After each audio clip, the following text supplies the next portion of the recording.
왜 이렇게 유산균이 줄어드는 겁니까? 이게 다 자기 생각만 해서 그래요. 예? 그러니까 상대방 입장을 생각하면은 이게 해결이 되는데 예. 내가 좋아하는 음식 말고 유산균들은 과연 어떤 음식을 좋아할까라고만 생각한다면 유산균이 원하는 음식을 우리가 줬을 때 내 건강이 지켜지는 거죠. 그러니까 내 욕심, 내 그거보다 장내 좋은 균들이 증식할 수 있도록 내가 음식을 먹어야 되겠다 이렇게 얘기를 해야 되고요. 그리고 태어나면 처음으로 폐호흡을 할 때 그때 들어간 균들이 어떻게 자리 잡았냐에 따라서 내 면역이 결정이 되는 상황인데 그때 유산균이 굉장히 중요하겠죠. 그때 안 좋아지면 여러 가지 면역 질환이 누구는 왜 늘 감기를 달고 산다. 이런 것들의 차이는 있잖아요. 그러니까 분명히 그 면역을 초반에 결정하는 데 있어서는 장내 균들을 제대로 채우는 게 중요하고 나이가 드실수록 유산균 수가 줄고요. 그리고 스트레스를 받으면 장벽에 있는 여러 가지 그 면역 글로불린 같은 것들이 활성화가 떨어지면 유해균들이 더 증가하게 돼 있어요.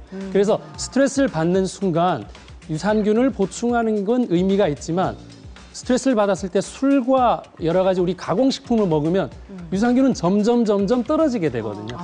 예, 이제 그런 것들이 문제. 요구르트 광고를 보면 말이죠. 유산균이 살아서 장까지 내려간다. 이런 광고가 있잖아요. 네. 그럼 그런 거 많이 먹으면 되겠네요, 그죠? 네, 그렇지만 이제 그 우리가 많이 다뤘던 부분 중에 이제 당류가 많으면 우리가 지금 그 시판된 요구르트를 딱 먹었는데 너무 맛있으면 너무 달달하면 그렇다면 아 진짜 요구르트 유산균은 따로 먹어야 되겠다 생각을 좀 하는 게 보통은 맞습니다. 네, 당분에 대한 문제가 있기 때문에 그리고 장내에서 오래 장까지 살아나가려면 우리가 유산균도 식물성 유산균, 동물성 유산균으로 나눌 수 있습니다. 그래서 식물을 잘 분해하면 나오는 유산균, 또 동물을 잘 분해하는 유산균들이 있는데 상대적으로 식물성 유산균이 장까지 오래 가서 살고 동물성 유산균들이 조금 이제 적게 살고 있는 이제 그런 추세가 있고요. 그리고 식습관에 따라서 서양인들은 고기를 많이 먹었다고 치면 서양인이 오래 살려면 자동으로 이 장 속에 고기 잘 분해하는 유산균들이 서식을 해야죠.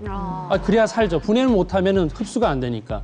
그러면 채식 많이 하는 사람한테는 채소 잘 분해하는 유산균들이 자동으로 살겠죠. 이제 그런 차이가 사실 동서양의 차이가 있을 수 있고 우리나라 같은 경우는 한국인들이 채식 비중이 좀 많았으니까 지금은 이제 혼용이 되고 있지만 장 길이가 상대적으로 길어요.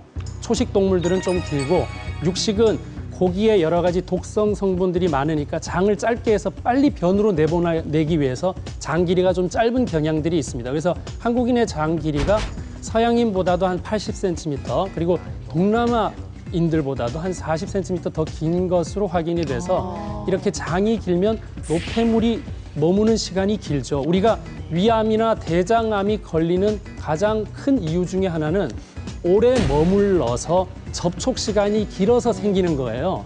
예, 그러니까 적당히 있다가 다음 순서로 내려가지 않으면 암 생길 가능성이 크니까 오래 머물게 하는 음식들이 결국은 암 발생을 높일 수 있다. 위대장암의 경우는 이제 그렇습니다. 그래서 이런 유산균들이 잘 자리 잡고 있으면 그걸 분해해서 오래 머물지 않게 해줄 수 있잖아요. 예, 이제 그래서 유산균이 중요하고 우리나라 같은 경우는 김치나 된장이나 동치미 같은 좋은 식물성 발효 음식들이 있으니까 거기에 있는 이제 유산균들은 식물성 유산균이니까 굉장히 오래 살 수 있고 동물성 유산균에 비해서는 한 소화력도 많게는 400배 이상 높아서 장이 긴 한국 사람한테는 아주 필수적인 유산균이 또 식물성 유산균이라고 할 수 있습니다.